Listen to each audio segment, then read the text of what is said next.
Does IBU matter for lagers in craft beer brewing? Imagine cracking open a cold lager on a sunny afternoon. You take a sip and notice how smooth and refreshing it tastes. But have you ever wondered what role bitterness plays in that experience? Today, we're going to find out if the International Bitterness Units, or IBU, really matter when it comes to lagers in craft brewing.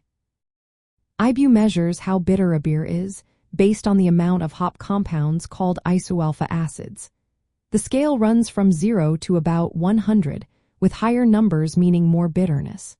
Most people can't tell the difference in bitterness beyond 100 IBUs, so anything above that doesn't really change how it tastes to most drinkers. Lagers, especially craft lagers, usually have lower IBU numbers compared to hop-heavy beers like India Pale Ales. Their IBUs often fall between 5 and 25. For example, a typical American mass-market lager might have around 5 to 10 IBUs, giving it a very mild bitterness. Amber lagers tend to be a bit more bitter, ranging from 20 to 25 IBUs. That small amount of bitterness helps balance the malt sweetness and gives lagers their clean, crisp finish. In craft brewing, IBU is an important tool for brewers to keep their beers consistent and true to style. They measure IBUs to make sure the beer's bitterness matches what they want for that particular style. But it's not just about the numbers.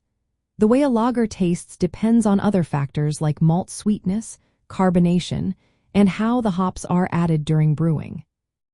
For example, if hops are added early during the boil, they contribute more bitterness.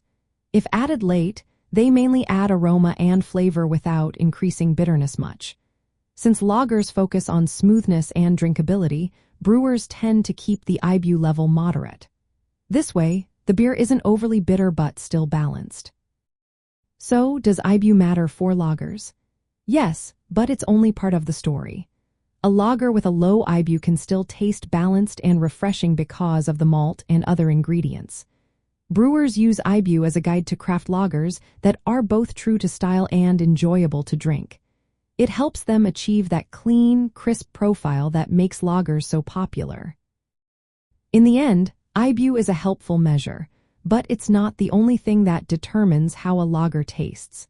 It's about finding the right balance between bitterness, malt sweetness, and the overall feel of the beer.